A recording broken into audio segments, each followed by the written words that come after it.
Okay, if you're here, you're probably trying to potty train a dachshund in an apartment, and you know the struggle is, well, it's real.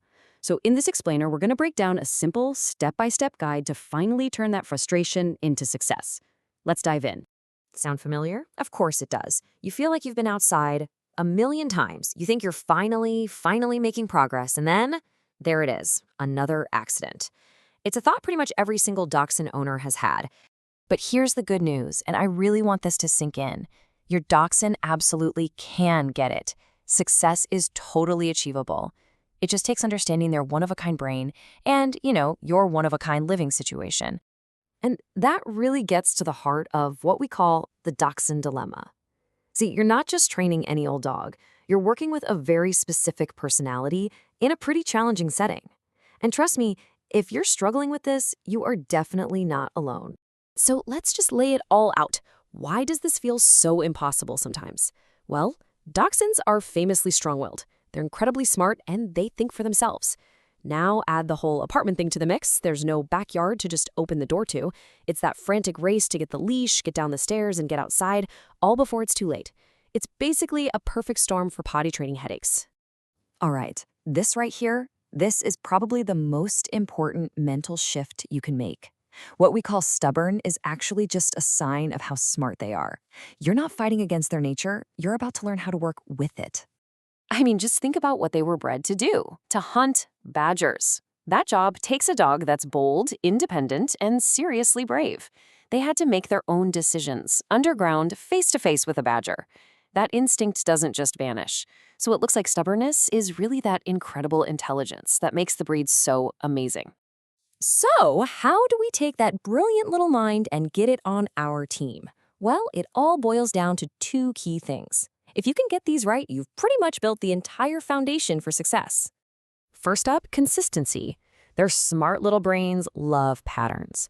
A super predictable routine helps them figure out when and where they're supposed to go. And second, positive reinforcement. You have to make going potty outside the absolute best, most exciting, most rewarding part of their day. When you put those two together, you get a clear, positive message they can actually understand. Okay, so with that mindset locked in, let's get down to business. Here is your playbook. No more guesswork, no more trying random things, just a clear, simple plan to follow. Step 1, create a rock-solid routine. I mean, take them out all the time. First thing in the morning, right after every meal, after every nap, after a good playtime, and always right before bed. Step 2, pick one and only one potty spot outside. This helps build up a really strong scent cue for them. Step 3, reward them the second they finish their business, not when you get back inside, but right then and there. And finally, step 4, when they're inside and not in a crate, you have to supervise them like a hawk. So what does supervise like a hawk actually mean? You're basically a detective. You're looking for the classic clues, the sniffing, the circling, the little whines. The moment you spot one, it's go time. And for those times when you can't give them your 100% undivided attention, the crate is your absolute best friend. It plays on their natural instinct not to make a mess where they sleep. It's not a punishment, it's a super effective management tool. Okay, let's be real for a second. No matter how perfect your plan is, accidents are going to happen. It's just part of the process. But how you react in that exact moment can either push your training forward or send it way, way back. So there it is. You found a puddle? What do you do? Because your next move is absolutely critical. And here is the most important part: you have to avoid any kind of punishment. No scolding, no yelling, and please never push their nose in it. All that does is create fear. It doesn't teach them that going inside is wrong. It just teaches them that going in front of you is scary. So they'll just start hiding to do it. Instead, just stay calm, clean it up really well with an enzyme cleaner. That stuff actually breaks down the odor so they aren't attracted back to that same spot.